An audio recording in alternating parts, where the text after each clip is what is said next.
misalnya saja menyuruh sholat. Jadi ketika ada misalnya orang yang kerasukan syekh, yang ngakunya syekh, ini pasti biasanya nyuruh sholat. Jadi si jin ini memanipulasi pikiran kita, memberikan siasat agar meyakinkan masyarakat orang awam bahwa yang merasuki ini adalah syekh. Ini kacau sobat muslim. Nah, paham ya sampai sini ya? Artinya pemahaman ini jika demikian, jika ini maka akan butuh pembanding, akan berbenturan dengan hadis-hadis yang lain. Jika pemahamannya ini, sahabat-sahabat muslim tidak usah capek-capek mikir, simple, sederhana pemahamannya sobat muslim ya. Oke, langsung saja saya akan ulas lalu mengapa terjadi ketika ruqyah dan ketika orang kesurupan histeris sobat muslim.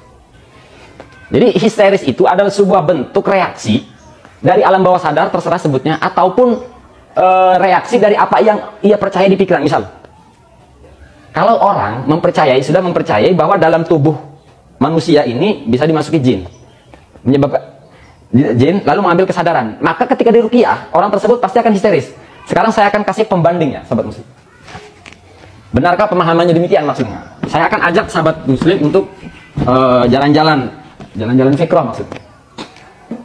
Jadi tolong video ini tolong sampaikan ya kepada tukang ruqyah di Nusantara.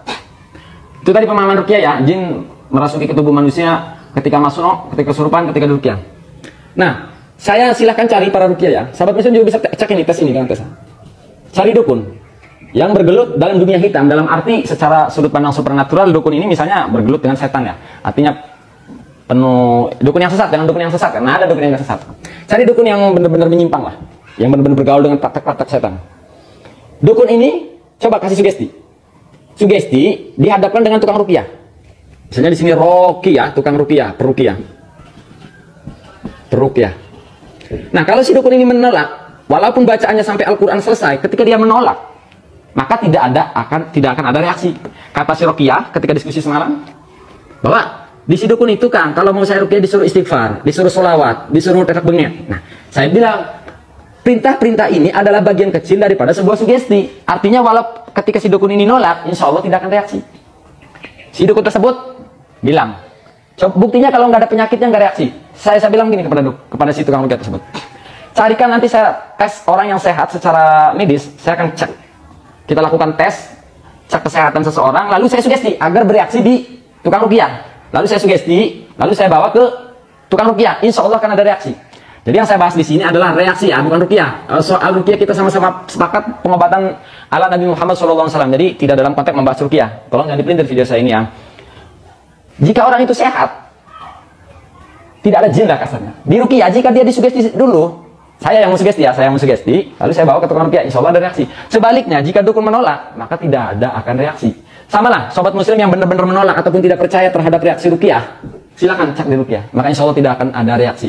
Yang ingin saya bahas, yang saya ingin tegaskan adalah reaksi itu yang di ruqyah ataupun orang kesurupan itu hanya ekspresi dari apa yang ia percayai di luar kesadarannya sobat muslim. Simple, sederhana, menurut saya mendekati sains lah, atau bisa disebut sains. Itu ya jawaban saya misalnya ketika ataupun kalau saya dituntut, yang nyatanya bukan, mau nyatanya bla bla bla. Awas sobat muslim, permainan jin di praktek-praktek seperti ini itu sangat-sangat dahsyat. Makanya saya teringat hadis Nabi dalam kitab Lubabun hadis yang berbunyi wala faqihun wahidun asyaddu ala syaitani min alfi abidin. Sungguh satu orang yang faham pada agama asyaddu lebih berat ala syaitani menurut setan min alfi abidin ketimbang 1000 ahli ibadah yang non faham agama. Apa? Setan itu biasanya kadang nih ketika saya curhat ya, pengalaman waktu zaman saya dukun. Itu setan itu datang ke kita, itu si jin itu bangun kita tidur suruh sholat. Ini kesannya seolah-olah malaikat banget. Mengapa? Mereka bersiasat agar yakin bahwa yang datang malaikat. Karena menyuruhnya sholat. Makanya sering ketika saya diskusi dengan mantan-mantan praktisi, pernah tidak yang datang begitu nyuruh ngaji, yang nyuruh memperkuat tauhid. Setan ini biasanya sobat muslim terbongkar ketika orang memperdalam pengetahuan agama, tapi tidak terbongkar kalau dia cuma muter-muter tasbih ya, apalagi dengan tujuan kesaktian.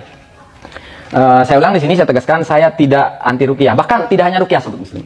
Ini ruqyah ini sudah sahih, metode pengobatan Nabi Muhammad SAW. Bahkan saya tidak anti hijab, apalagi ini yang berbuat bajir. Saya bahkan tidak anti azimat, saya tidak anti wifi, saya tidak anti rajah. Apalagi ini namanya nih, so bla bla bla bla. Tapi video-video saya sering mengupas hal-hal ini, memang terkesannya saya soal anti, tidak sobat muslim.